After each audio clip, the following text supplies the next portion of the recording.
যাত্রী বোঝাই করে ঢাকা ছাড়ছে ট্রেন লঞ্চ। মর্মান্তিক দুর্ঘটনার পরও সচেতন হয়নি মানুষ।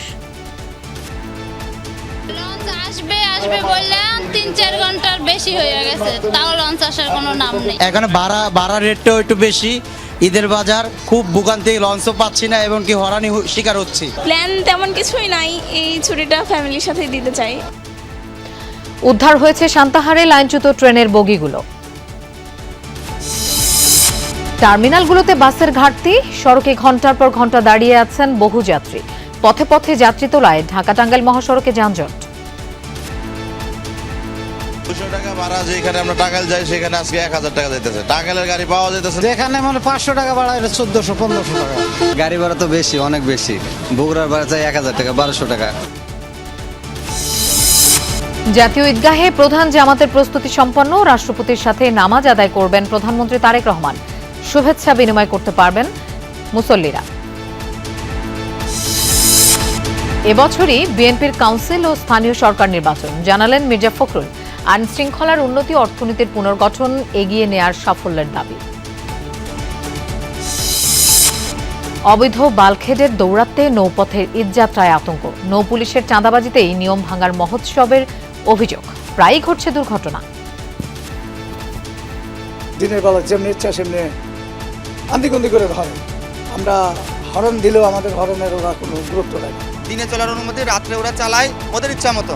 এরা ইচ্ছা করে উল্টা পাল্টা চালাইয়া, পাতাল্লা চালাইয়া, সোজা চালাইয়া লঞ্চ, যাত্রীবাহী লঞ্চগুলির উপরে উঠাইয়া দেয়। ব্যাপক হামলার পরও ইরানের শাসন ব্যবস্থা ও নেতৃত্বে আঘাত হানতে না পারায় মার্কিন শীর্ষ গোয়েন্দাদের হতাশা। চলমান অভিযানের দায় ট্রাম্পের উপর চাপালেন তুলসী গ্যাবার্ড।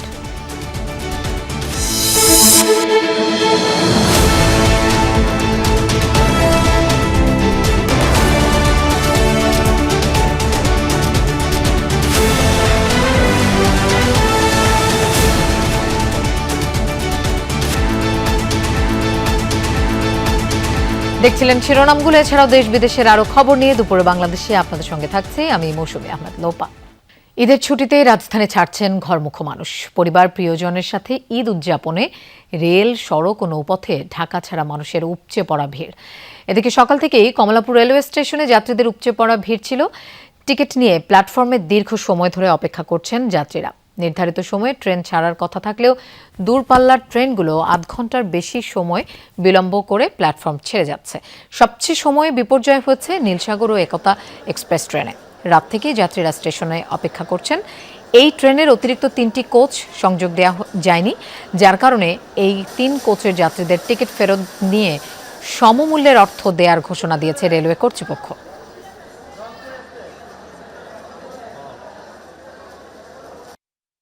প্ল্যান তেমন কিছুই নাই, এই ছুটিটা ফ্যামিলির সাথেই দিতে চাই। 9 দিন ছুটি পাইছি, যাবো ঈদের বাড়িতে, সবাই আছে। মানে যারা টিকিট কাটছে না তারা এখানে ঢুকতে পারতেছে না, ভেতরে প্রচুর জাম। এখান থেকে যাবো তার রাস্তা নেই। অতিরিক্ত যাত্রী চাপের জন্য এই অবস্থাটা হচ্ছে। কিছু করার নাই ভাই, হ্যাঁ যাইতেই হবে। দুর্ঘটনা তো বলে কয়ে আসে না, আল্লাহ তাআলা যেহেতু এটা দুর্ঘটনা দিছে, এটা আমাদের মেনে নিতে হবে। ঈদে লঞ্চে করে বাড়ি ফেরার চাপও চোখে পড়ার মতো। লঞ্চে জায়গা পেতে ভোর রাত থেকে সদরঘাট লঞ্চ টার্মিনালে উপচে পড়া ভিড়। টার্মিনালের পল্টনে লঞ্চ থামা মাত্রই ঘরমুখ যাত্রীরা হুড়মুড়িয়ে নৌযানে উঠছেন। গতকাল দুর্ঘটনায় প্রাণহানির পরও যাত্রীদের মধ্যে কোনো সতর্কতা বা সচেতনতা দেখা যায়নি। যাত্রী পরিপূর্ণ হলেই ছেড়ে যাচ্ছে নৌযানগুলো। তবে বরগুনা, মুলাদি, ভাসানচরের লঞ্চ টার্মিনালে না আসায় যাত্রী ভোগান্তি চরমে। ভোর থেকে অপেক্ষায় হাজারো ঘরমুখ মানুষ।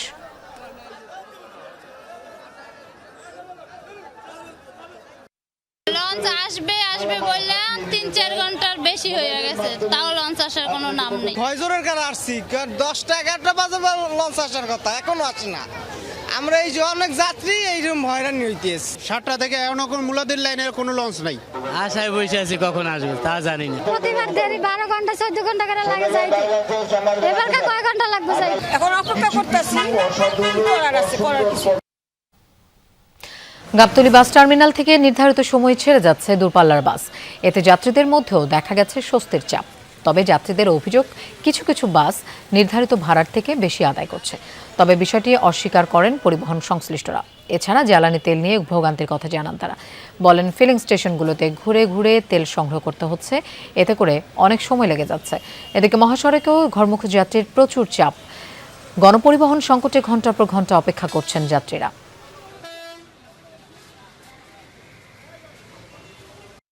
টাকা ভাড়া যেখানে আমরা টাঙ্গাইল যাই সেখানে আজকে 1000 টাকা যাইতেছে। টাঙ্গাইলের গাড়ি পাওয়া যাইতেছে না। এর মধ্যে বাইবেল থেকে জামালপুরে ভাড়া 400 থেকে 500 টাকা, এখানে 800-900 টাকা ভাড়া চাচ্ছি। যেখানে মানে 500 টাকা ভাড়া, এটা 1400-1500 টাকা। আমরা প্রায় 1 ঘন্টা ধরে দাঁড়ায় আছি, যানবাহন তো ওরকম পাওয়াই যায় না, সেইটা তো আপনার যখন একেবারে স্বাভাবিক 2 মাথায় যাত্রী থাকে, আইতের বেলা গাড়ি ভরপুর থাকে, যাইতেও ভরপুর থাকে, তখন ওইগুলা থাকে রেট। আর ঈদাইলে এক সাইড খালি থাকে, এক সাইড থেকে মেকআপ হয়।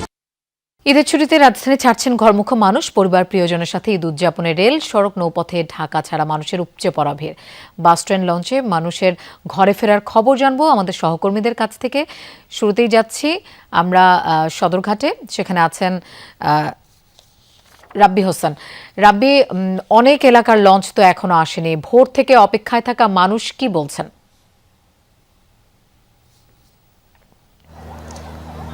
লোপা, আসলে দুর্ভোগ কিন্তু লঞ্চে আমি দেখছি সকাল থেকেই বেশি, বিশেষ করে লঞ্চে ওঠা, লঞ্চের জন্য অপেক্ষা, সেই দুর্ভোগের কথাই কিন্তু আমরা বলছিলাম প্রতি ঘন্টায়।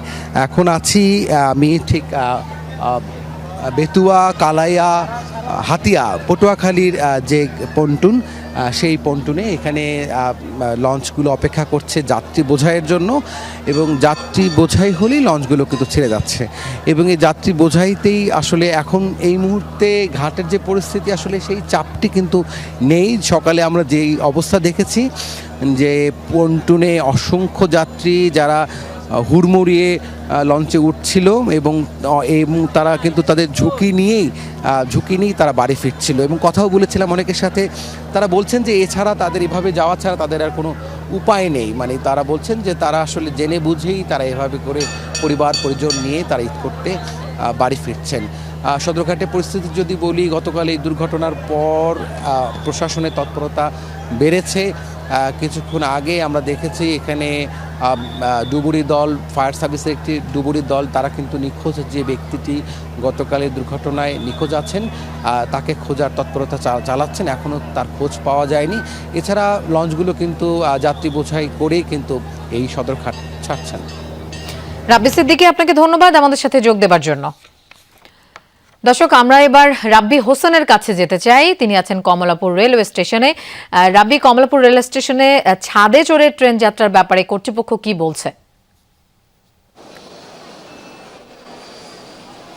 লোপা, কিছুক্ষণ আগে রেলপথ প্রতিমন্ত্রী কমলাপুর রেলওয়ে স্টেশন পরিদর্শনে এসেছিলেন। তিনি পরিদর্শন করে আমাদেরকে যেটি জানিয়েছেন যে গতকালকের যে সড়ক এবার রেলপথে যে দুর্ঘটনা ঘটেছে সেই বিষয়ে তারা যে তদন্ত কমিটি গঠন করেছেন, সেই বিষয়ে তদন্তের পরেই তারা মূলত জানাবেন যে কী কারণে আসলে এই দুর্ঘটনাটি ঘটেছে। তবে আজকের যে সার্বিক পরিস্থিতি সেটি বলা যায় যে সকাল থেকে এখানে দীর্ঘ সময় ধরে অপেক্ষা করছেন যাত্রীরা, বিশেষ করে নীলসাগর এক্সপ্রেস ছাড়াও এখানে যাত্রা বিপর্যয় হয়েছে একতা এক্সপ্রেস, সেটি ছাড়ার সময় থাকলেও সেটির পরবর্তীতে ছাড়া হবে,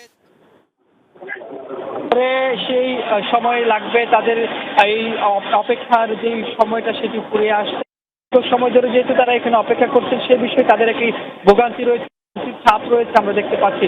তবে স্টেশন কর্তৃপক্ষ বলছেন যেহেতু রেলের যোগাযোগটি উত্তরবঙ্গের সঙ্গে ধীরে ধীরে যেহেতু স্বাভাবিক হচ্ছে, সেক্ষেত্রে সেই বিপর্যয়ের সময়টা আস্তে আস্তে কমে আসবে বলে আমাদেরকে জানিয়েছে।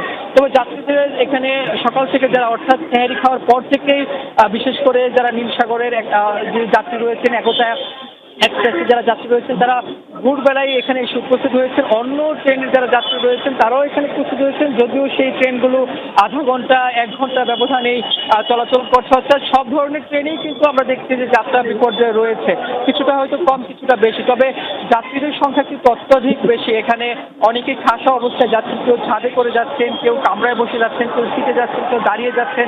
অর্থাৎ সব শ্রেণী পেশার মানুষ, সব বয়সের মানুষ কিন্তু যেভাবে পারছেন বাড়ি যাওয়ার চেষ্টা করছেন, কারণ সময় যেভাবে বাড়ি যাওয়ার চেষ্টা করছেন, কারণ সময় কিন্তু আর বেশি একটা সময় বাকি নেই ঈদের, যে কারণে আজকে অনেকে চেষ্টা করছেন যে বাড়ি গিয়ে যাতে আরেকটি দিন স্বস্তিতে বাড়িতে কাটাতে পারেন, সেই জন্য যাওয়ার চেষ্টা করছেন। সবকিছু মিলে বলা যায় শেষ দিকে এসে অনেকটা অসুস্থতায় পড়েছেন যাত্রীরা এবং যাত্রা বিপর্যয় হওয়ার কারণেই মূলত তাদের এই ভোগান্তিটা বেড়েছে। রাব্বি, আপনাকে ধন্যবাদ আমাদের সাথে যোগ দেওয়ার জন্য। বগুড়ার সান্তাহারে নীলসাগর এক্সপ্রেসের লাইনচ্যুত 9টি বগি উদ্ধার করা হয়েছে, শেষ হয়েছে রেললাইন মেরামতের কাজও। রেলওয়ে কর্তৃপক্ষ জানায় 21 ঘন্টা পর সকাল 11টা নাগাদ প্রথম চিলাহাটি খুলনা রুটে ট্রেন চলাচল শুরু হয়।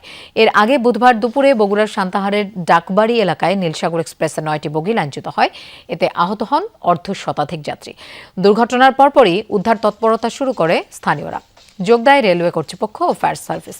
গতকাল সন্ধ্যা থেকে দুটি উদ্ধার টিমের প্রায় 400 জন উদ্ধারকর্মী লাইনচ্যুত বগি উদ্ধার ও রেললাইন মেরামতের কাজ করেন। ঈদযাত্রায় যাত্রীদের কাছ থেকে 2-3 গুণ বাড়তি ভাড়া নিয়ে যাত্রী কল্যাণ সমিতির প্রতিবেদন সঠিক নয় বলে দাবি করেছেন সড়ক পরিবহন রেলপথ প্রতিমন্ত্রী হাবিবুর রশিদ হাবিব। এখন পর্যন্ত কোনো যাত্রী ভাড়া নিয়ে অভিযোগ করেনি বলেও জানান প্রতিমন্ত্রী। একটি ঘটনা ছাড়া চালকরা কিন্তু এবার সবাই দায়িত্ব পালন করার সর্বোচ্চ চেষ্টা করছে। যাত্রীরা যাওয়া এবং আসার কাজটি সম্পূর্ণ হওয়ার পরেই আসলে আমরা বলতে পারবো যে আমরা কতটুকু দায়িত্ব পালন করতে পেরেছি। স্বজনদের সাথে ঈদ উদযাপন করতে বাড়ির পথ ধরেছে রাজধানীবাসী। ঘরমুখ মানুষের চাপ বেড়েছে সড়ক মহাসড়কে। সকাল থেকে ঢাকা টাঙ্গাইল মহাসড়কের চন্দ্রা ত্রিমোড় এলাকায় অন্তত 10 কিলোমিটার এলাকা জুড়ে যানজটের সৃষ্টি হয়। ভোগান্তিতে পড়েন যাত্রীরা। গাড়ির বাড়তি চাপ ও যাত্রী ওঠানামায় এলোমেলো পার্কিং ও উল্টো পথে অটোরিকশা চলাচল করায় যানজট তৈরি হয়েছে বলে জানিয়েছেন যানবাহন সংশ্লিষ্টরা। এছাড়া ঢাকা ময়মনসিংহ মহাসড়কের আবদুল্লাপুর, টঙ্গী বোর্ডবাজার, ভোগড়া বাইপাস ও চান্দনা চৌরাস্তায় দেখা গেছে গাড়ির মন্থর গতি। যাত্রীদের কাছ থেকে অতিরিক্ত ভাড়া আদায়ের অভিযোগ উঠেছে পরিবহনগুলোর বিরুদ্ধে। এদিকে ঢাকা টাঙ্গাইল যমুনা সেতু মহাসড়কের রাবনা বাইপাস এলাকা থেকে যমুনা সেতু পর্যন্ত 20 কিলোমিটার এলাকা জুড়ে ধীর গতিতে চলছে যানবাহন। যাওয়া হচ্ছে লোকাল গাড়ি, যেগুলো আপনার করে নিচ্ছে 150 টাকার ভাড়া, 600 টাকা, 500 টাকা। অনেকদিন পরে ছুটি থেকে বাড়ি যেতেছি সবার সাথে ঈদ একসাথে করার জন্য ঘন্টার পর ঘন্টা দাঁড়া রয়েছি, আমরা ডাবল টাকা দিয়ে টিকিট পাইতেছি না। ওই যে সকাল থেকে প্রচুর যাত্রী ছিল, আমরা যে খালি গাড়িগুলো পাচ্ছি সব গাড়ি দাঁড়িয়ে দাঁড়িয়ে যাত্রী সব তুলে দিচ্ছি। অন্যদিকে যাত্রী ও যানবাহনের চাপ থাকলেও দুর্ভোগ নেই পাটুরিয়া দৌলতদিয়া নৌ রুটে। সকালের দিকে মোটরসাইকেল ও ব্যক্তিগত গাড়ির চাপ ছিল বেশি, বেলা 10টার পর থেকে বাড়ে দূরপাল্লার যানবাহন। একই চিত্র ঢাকা মাওয়া এক্সপ্রেসওয়েতেও। যানবাহনের চাপ থাকলেও দুর্ভোগে পড়তে হয়নি ঘরমুখ মানুষদের। পদ্মা সেতুর টোল প্লাজায় যানবাহনের চাপ থাকলেও জটলা তৈরি হয়নি, তবে এই রুটেও যাত্রীদের কাছ থেকে অতিরিক্ত ভাড়া আদায়ের অভিযোগ উঠেছে পরিবহনগুলোর বিরুদ্ধে। ভালো অবস্থা, যানজট কম, যাতায়াত ব্যবস্থা খুবই ভালো। ভাড়া তো তুলনামূলক বেশি, এখন তো একটু বেশি নিচ্ছে। আগে আমরা যা দিয়ে যাইতাম তার ডবল ভাড়া বেশি তো ভাই। আমরা ওই মুক্তারপুর থেকে তো 1200 টাকা 1100 টাকা যাইতে পারি পটুয়াখালী পর্যন্ত, এনতনে 1000 টাকা ভাড়া চাচ্ছে। দর্শক, আমরা আবারও সরাসরি ঈদে ঘরে ফেরা মানুষের খবর জানবো। গাবতলী বাস টার্মিনালে আছেন আমাদের সহকর্মী হাসিবুল করিম বিজয়। বিজয়, সকাল থেকে যারা দূরপাল্লার বাসের জন্য অপেক্ষা করছেন তাদের সবাই কি রওনা করতে পেরেছেন, কি বলছেন তারা? দেখা যায় আমাদের যদি দেখেন যে যাত্রী নেই বললেই চলে, তবে সবাই যে পরিবহনেই যেতে পেরেছে এমনটি নয়। বেশিরভাগ মানুষজন অনেকেই জীবনে গিয়েছেন। আমি গাবতলী আসার পর থেকে দেখেছি পরিবহনের বাইরেও যে লোকাল বাসগুলো রয়েছে সেই লোকাল বাসগুলো কিন্তু পাটুরিয়া, বগুড়া বিভিন্ন জায়গায় দূরপাল্লার যাত্রী নিয়ে যাচ্ছে এবং তারা মূলত তারাই মূলত বেশি দাবি করছে, এমনটাই অভিযোগ করছেন যাত্রীরা। এবং পরিবহনের ক্ষেত্রেও আমরা দেখতে পেয়েছি যে তারা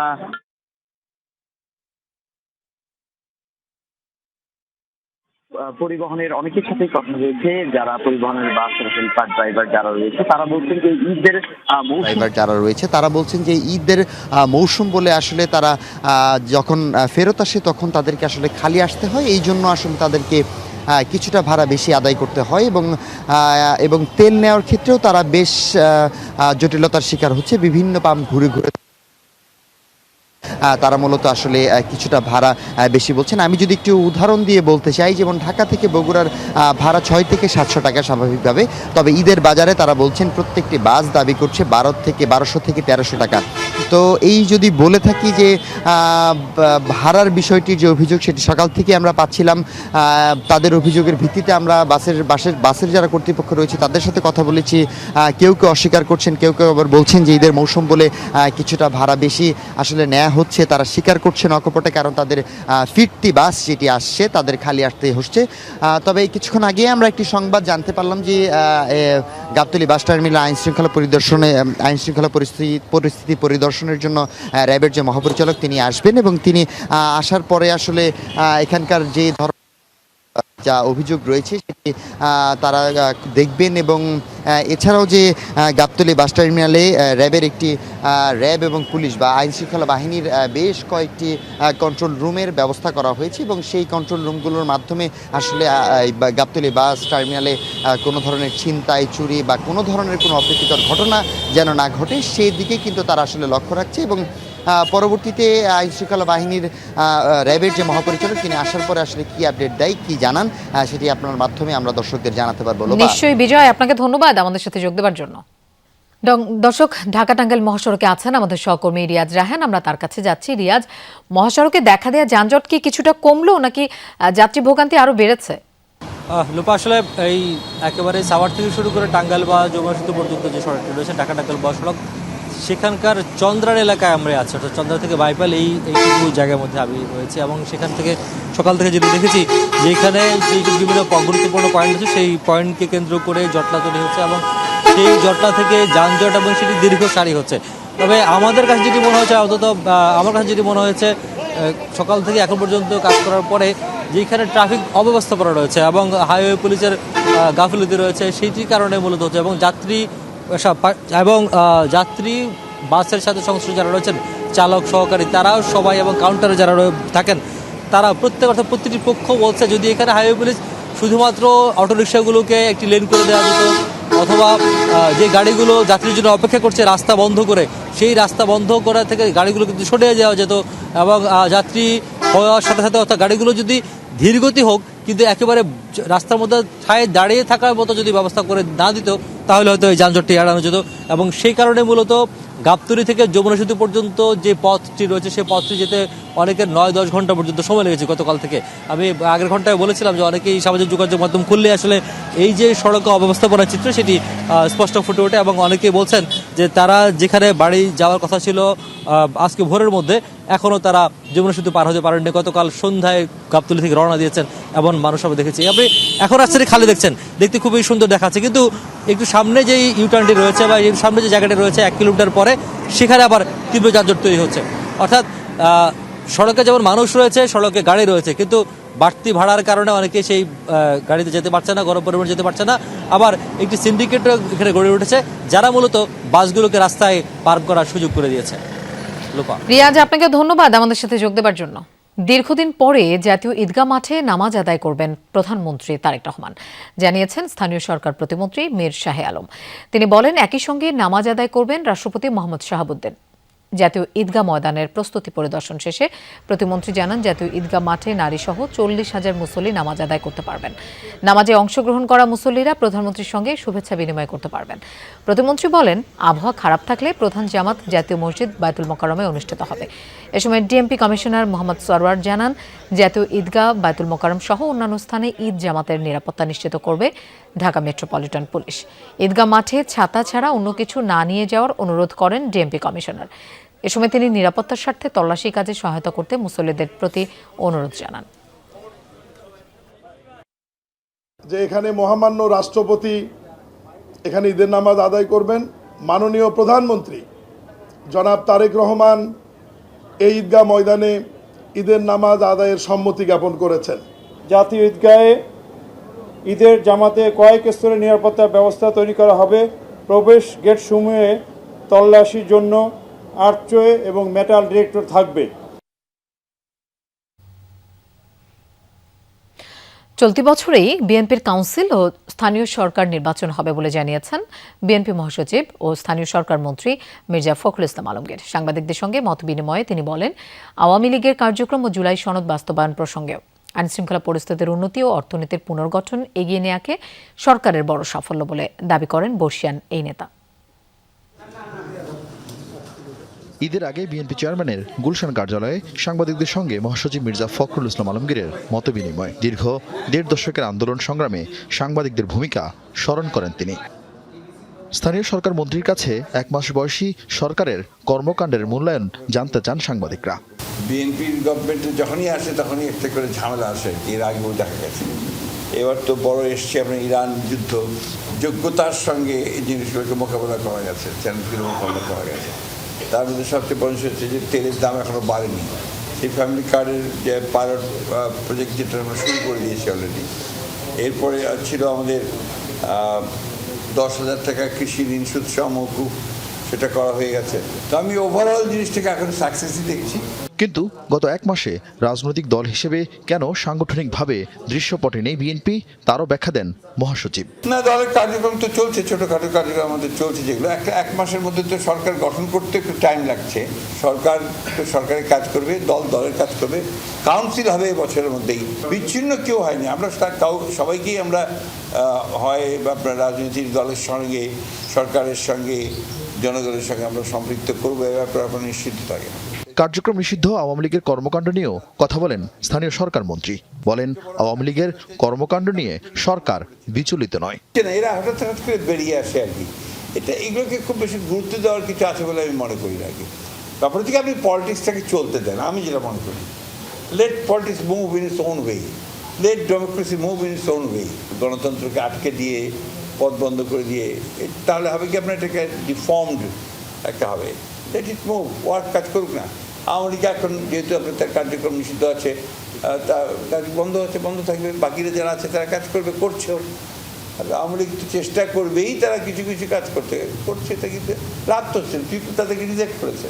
এছাড়া স্বাক্ষরিত জুলাই সনদ বাস্তবায়নে বিএনপি সরকারের দৃঢ় অবস্থানের কথা জানান মির্জা ফখরুল। তবে চাপিয়ে দেয়া কোনো সুপারিশ সরকার মানবে না বলেও সাফ জানান তিনি। জুলাই সনদের ব্যাপারে আমরা 100% কমিটেড, বাট কোনগুলো যেগুলো আমরা সই করেছি আমাদের উপর চাপিয়ে দেওয়া, এটা একটা আপনার কোনো শর্ত, এটা তো মেনে নেওয়াটা আমাদের জন্য নিশ্চয়ই আপনার সবসময় সম্ভব নাও হতে পারে। পার্লামেন্টে আমরা আলোচনা করি, সে আলোচনার ভিত্তিতে দরকার হলে আমরা বিষয়গুলো নিয়ে একটা জায়গায় পৌঁছতে পারবো।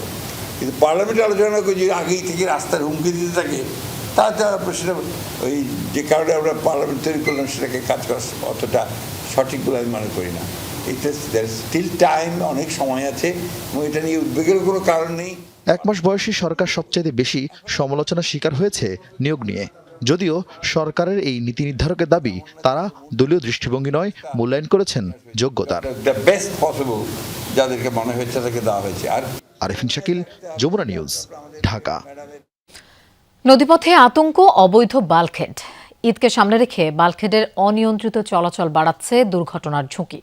নেই প্রয়োজনীয় নিরাপত্তা ব্যবস্থা। অভিযোগ, নিয়ম না মেনে রাতে চলাচলের। এ সবটাই আবার ঘটছে নৌ পুলিশের সমঝোতার চাঁদাবাজিতে। নদীপথে সরেজমিন অনুসন্ধানে উঠে এসেছে উদ্বেগজনক নানা রকম তথ্য। নাহিদ হোসেনের ক্যামেরায় মশিউর অনেকের প্রতিবেদন, আর সঙ্গে ছিলেন আরাফাত রাহান সাকিব।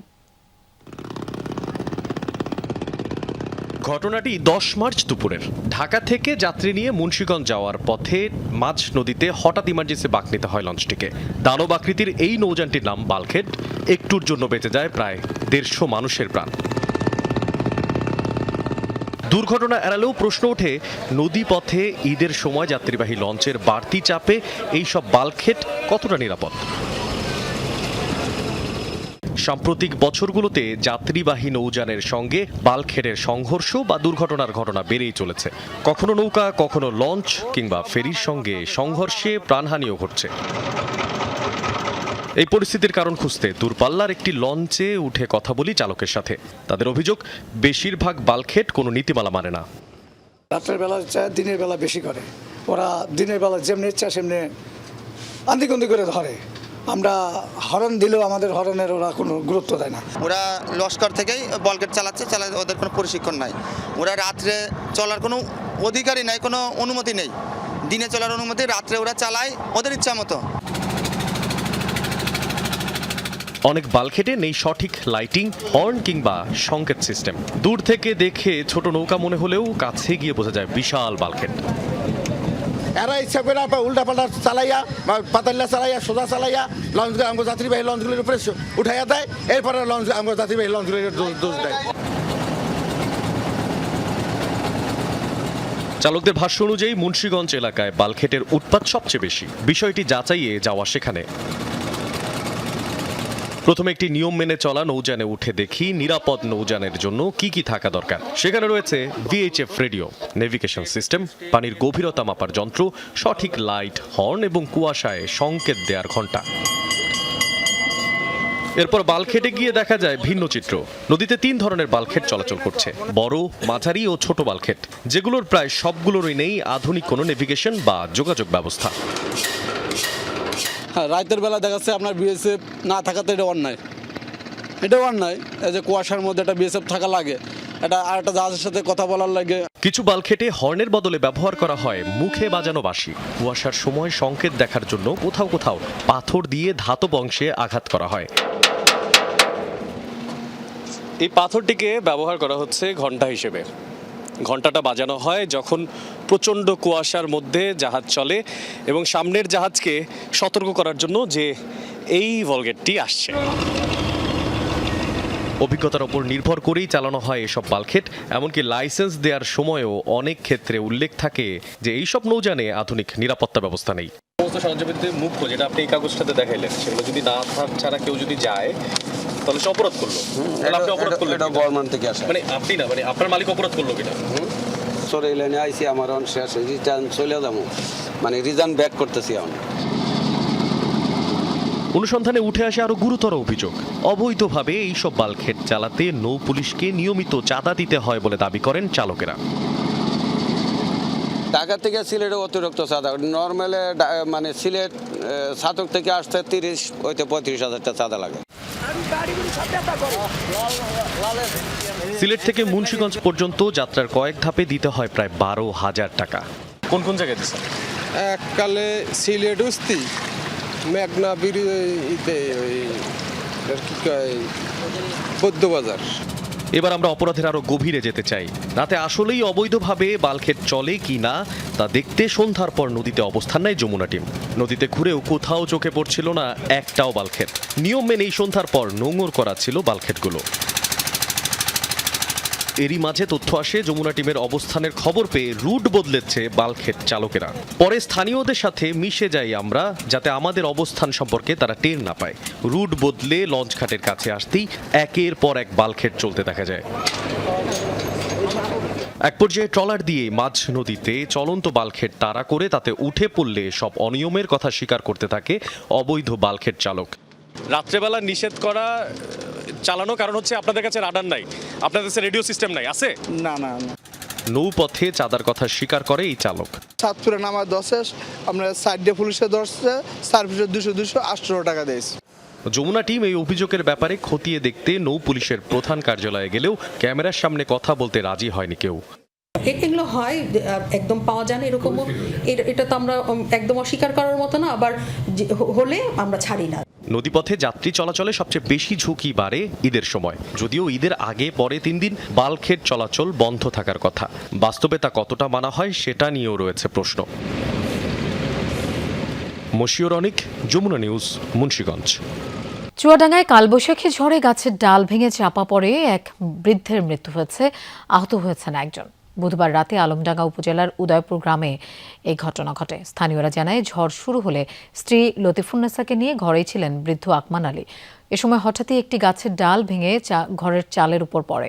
এরপর চাল ভেঙে দুজনের উপর পড়লে ঘটনাস্থলে মৃত্যু হয় আকমানের। গুরুতর আহত হন লুৎফুন্নেসা। পরে তাকে হাসপাতালে ভর্তি করে স্থানীয়রা। ঈদ একেবারে দোরগোড়ায়। শেষ সময়ে বাকি থাকা কেনাকাটা সেরে নিচ্ছেন ক্রেতারা। দোকানগুলোতে সব বয়সী মানুষের উপচে পড়া ভিড়। সকাল থেকে মধ্যরাত পর্যন্ত চলছে বেচাকেনা। ক্রেতা বিক্রেতাদের মধ্যে অনেকটাই স্বস্তি রয়েছে। শেষ মুহূর্তে চলছে জমজমাট ঈদ কেনাকাটা। পোশাক থেকে প্রসাধনী, যার যা বাকি কিনছেন সব বয়সী মানুষ। নাটোরের শপিং মল থেকে ফুটপাত, ক্রেতাদের ভিড় থাকছে সকাল থেকে গভীর রাত পর্যন্ত।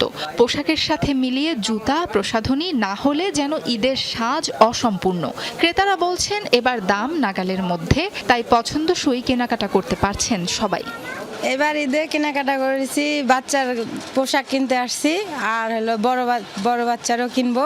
জামার সাথে ম্যাচিং করে অনেক কিছু নেব। কেনাকাটা করেছি, ড্রেস, জুতো সবকিছু, এখন কসমেটিক্স নিচ্ছি। চুড়ি কিনেছি, মেহেন্দি কিনেছি, আরো অনেক কিছু কিনবো। জামা কাপড় কিনবো, হিল কিনবো। পুরুষদের পছন্দের তালিকায় শীর্ষে পাঞ্জাবি। অন্যান্য পোশাকের কদরও বেশ। বেচাকেনা নিয়ে খুশি বিক্রেতারাও। জানান গত বছরের তুলনায় এবার বিক্রি অনেকটাই ভালো। সেল অস্বাভাবিক অনেক ভালো, আর বিশ্ব রোজার পর থেকে অনেক চাপ ছিল, তবে আলহামদুলিল্লাহ গত বছরের সাথে এবার অনেক ভালো। প্রচুর পরিমাণ প্রোডাক্ট তুলছি, প্রোডাক্টের কোনো কমতি রাখিনি, তো কাস্টমার অনেক আসতেছে। আলহামদুলিল্লাহ অনেক ভালো কালেকশন আছে, ভালো ভালো চায়না, দেশি বিদেশি সব রকম কালেকশন আছে। নেত্রকোনায় ঈদ কেনাকাটা নিয়ে স্বস্তি প্রকাশ করেছেন ক্রেতা বিক্রেতারা। শেষ মুহূর্তে ভিড় থাকলেও প্রিয়জনদের জন্য বেছে নিচ্ছেন পছন্দের পোশাক। এবার এটা সারারা কিনেছি, সারারা হিল জুতা কিনেছি। নরমালি মার্কেটিং করলে যেমন তেমনই মনে হয়েছে যে এক্সট্রা মানে ঈদ উপলক্ষে দাম বেড়েছে, এরকম আমার কাছে মনে হয়। আলহামদুলিল্লাহ ভালো ভালো, আমাদের মানে আওতার ভিতরেই আছে। আগের চেয়ে অনেক সামঞ্জস্যের ভিতরে আছে, কাস্টমার কেনাকাটা সুন্দরভাবে করতেছে। অন্যান্য তুলনায় চেয়ে এই বছর একটু বেশি ছিল, কিন্তু এই যে বৃষ্টির কারণে কাস্টমার আসতে পারে না। অনেক বেশি তো, অন্যান্য বারের চেয়ে বিগত সময়ের চেয়ে এই বছর অনেক বেশি কাস্টমার। বাজারে অপ্রীতিকর ঘটনা এড়াতে মাঠে রয়েছেন আইন শৃঙ্খলা বাহিনীর সদস্যরা। দৃশ্যমান দেখবেন আমাদের পুলিশ সদস্য ইউনিফর্মে ডিউটি করছে এবং সাদা পোশাকে ডিউটি করছে, যাতে করে কোনো ধরনের ডেভিয়েশন না হয়, কোনো ধরনের ক্রাইম না ঘটে। একই রকম চিত্র আমাদের যে উপজেলা শহরগুলো আছে সেখানেও। সাবরিনা লিজা, যমুনা নিউজ। চট্টগ্রামের টেরি বাজারে ভয়াবহ অগ্নিকাণ্ডে প্রাণ গেছে দুজনের। পুড়ে ছাই হয়ে গেছে একটি মার্কেটের 6 থেকে 7টি দোকান। প্রত্যক্ষদর্শীরা জানায় সকালে কেবি অর্কিড মার্কেটের 4 তলায় একটি টেইলার্সে হঠাৎই আগুনের সূত্রপাত হয়। দ্রুতই আগুন আশপাশের দোকানগুলোয় ছড়িয়ে পড়ে। এ সময় ধোঁয়ায় পুরো ভবন আচ্ছন্ন হয়ে যায়। খবর পেয়ে ফায়ার সার্ভিসের 7টি ইউনিট ঘটনাস্থলে গিয়ে 1 ঘন্টার চেষ্টায় আগুন নিয়ন্ত্রণে আনে। আহত 3 জনকে হাসপাতালে নেওয়া হলে 2 জনকে মৃত ঘোষণা করেন চিকিৎসক। হাসপাতাল কর্তৃপক্ষ জানায় আগুনে শ্বাসরোধে তাদের মৃত্যু হয়েছে। যুক্তরাষ্ট্রের চলমান হামলা সত্ত্বেও অক্ষত ইরানের শাসন ব্যবস্থা। অভিযানের কারণে সামরিক সক্ষমতা কমে এলেও একেবারে নিশ্চিহ্ন হয়ে যায়নি নেতৃত্ব। এমন মন্তব্য শীর্ষ মার্কিন গোয়েন্দা তুলসী গ্যাবার্ডের। সিনেট ইন্টেলিজেন্স কমিটির কাছে ইরানে অভিযানের দায় এড়িয়ে তা পুরোপুরি মার্কিন প্রেসিডেন্ট ডোনাল্ড ট্রাম্পের উপর চাপিয়েছেন তিনি। দাবি করেছেন তেহরান ওয়াশিংটনের জন্য হুমকি ছিল কিনা তার তথ্য গোয়েন্দা সংস্থা দিলেও সেটি নির্ধারণের দায়িত্ব প্রেসিডেন্টের। Clear threat posed by the Iranian regime. বুধবার মার্কিন সিনেট ইন্টেলিজেন্স কমিটির বার্ষিক শুনানিতে উপস্থিত হন যুক্তরাষ্ট্রের জাতীয় গোয়েন্দা সংস্থার পরিচালক তুলসী গ্যাবার্ড। কয়েক ঘণ্টাব্যাপী চলা শুনানিতে আইন প্রণেতাদের কাছে বিভিন্ন বিষয়ে জবাবদিহিতা তুলে ধরেন তিনি। প্রসঙ্গ ওঠে ইরানে চলমান যুক্তরাষ্ট্রের অভিযানের। ওয়াশিংটনের জন্য ইরান আসন্ন পারমাণবিক কোনো হুমকি বহন করছিল কিনা এমন প্রশ্নের প্রত্যুত্তরে অনেকটা ঘুরিয়ে জবাব দেন শীর্ষ মার্কিন গোয়েন্দা কর্মকর্তা। ইরানের হুমকি সম্পর্কে মূল্যায়ন দিলেও তার ভিত্তিতে সিদ্ধান্ত নেবে মার্কিন প্রেসিডেন্ট বলে দাবি করেন তিনি। কোনটি আসন্ন হুমকি, কোনটি নয় তা নির্ধারণ করা গোয়েন্দা সংস্থার দায়িত্ব না। প্রাপ্ত তথ্যের ভিত্তিতে এই সিদ্ধান্ত নেওয়ার দায়িত্ব প্রেসিডেন্টের। এটা নির্ধারণ করার ক্ষমতা কেবল তারই আছে এবং তিনি সেই সিদ্ধান্তই নিয়েছেন। 2 সপ্তাহেরও বেশি সময় ধরে চলা হামলার পরও অক্ষত রয়েছে ইরানের শাসন ব্যবস্থা বলে দাবি করেন তুলসী গ্যাবার্ড। হামলায় তেহরানের সামরিক সক্ষমতা কমলেও তা একেবারে নিশ্চিহ্ন হয়নি বলে মত তার। গোয়েন্দা সংস্থার মূল্যায়ন বলছে ইরানের শাসন ব্যবস্থা এখনো অক্ষত, কিন্তু নেতৃত্ব ও সামরিক সক্ষমতার উপর হামলার কারণে দেশটি ব্যাপকভাবে দুর্বল হয়ে পড়েছে। প্রচলিত সামরিক সক্ষমতাও সীমিত হয়ে পড়েছে। ইরানের কৌশলগত অবস্থান উল্লেখযোগ্যভাবে অবমিত হয়েছে। অতি সম্প্রতি ইরানের অভিযানের জেরে পদত্যাগ করেন মার্কিন কাউন্টার টেররিজম ইউনিটের প্রধান। ওয়াশিংটনের জাতীয় নিরাপত্তার জন্য তেহরান আসন্ন কোনো হুমকি বহন করছিল না বলে দাবি করেন তিনি। অনিক রহমান, যমুনা নিউজ।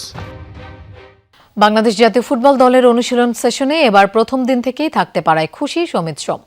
আপাতত কোনো ক্লাবে নেই, তবে এশিয়ার ক্লাবে খেলার ইচ্ছা আছে। এদিকে বৃষ্টির কারণে বাতিল হয়েছে দ্বিতীয় দিনের অনুশীলন। I am enjoying it. আমার ভালো লাগতেছে সবার সাথে খেলতে, টিমমেট খুব ভালো, কোচগুলো ভালো, বা পুরা ফেডারেশন খুব ভালো ট্রিট করতেছে। সো নিয়ে আমি খুব খুশি যেভাবে খেলতে পারছি, যে আরো কন্টিনিউ করতে পারে, আরো ভালো করতে পারে। আমার একটু রিজন আছে, আমি যেভাবে এখনো একটা রিজন আছে যে আমি কেন কোথায় সাইন করি নাই, বাট আমি সব অপশন করতেছি যে কোনটা ভালো হবে আমার ক্যারিয়ার জন্য, বাংলাদেশ খেলার জন্য, সব কিছুর জন্য। সো দেখি কি হয়, মানে কোন ফোকাসটা হলো এখানে আসি 2 ম্যাচ ভালোভাবে খেলবো। 36 দলের লড়াই শেষে উয়েফা চ্যাম্পিয়ন্স লিগের মঞ্চে এখন টিকে আছে মাত্র 8টি দল। মঙ্গলবার ও বুধবারে রোমাঞ্চকর ফিরতি লেগ শেষে নিশ্চিত হয়েছে কোয়ার্টার ফাইনালের লাইন আপ। চেলসিকে 8-2 ব্যবধানে বিধ্বস্ত করে শেষ 8-এ জায়গা করে নিয়েছে পিএসজি, যেখানে তাদের মুখোমুখি হবে গালাতাসারেকে হারিয়ে আসা শক্তিশালী লিভারপুল। এদিকে ইউরোপ সেরার লড়াইয়ে সবচেয়ে বড় ধামাকা হতে যাচ্ছে রিয়াল মাদ্রিদ বনাম বায়ার্ন মিউনিখ দ্বৈরথ। ম্যান সিটিকে বিদায় করে লস ব্লাঙ্কোসরা যখন আত্মবিশ্বাসী, তখন আতালান্তাকে গোল বন্যায় ভাসিয়ে কোয়ার্টারে এসেছে বাভারিয়ানরা। স্প্যানিশ ক্লাসিকো লড়াইয়ে বার্সেলোনার প্রতিপক্ষ অ্যাটলেটিকো মাদ্রিদ। আর অপেক্ষাকৃত সহজ ড্র পেয়েছে আর্সেনাল। তাদের লড়তে হবে পর্তুগিজ ক্লাব স্পোর্টিং সিপির পক্ষে। আগামী 7 ও 8 এপ্রিল শুরু হবে কোয়ার্টার ফাইনালের প্রথম লেগ। আর ইউরোপ সেরার মুকুটের জন্য 30 মে বুদাপেস্টের পুস্কাস অ্যারেনায় বসবে মেগা ফাইনাল।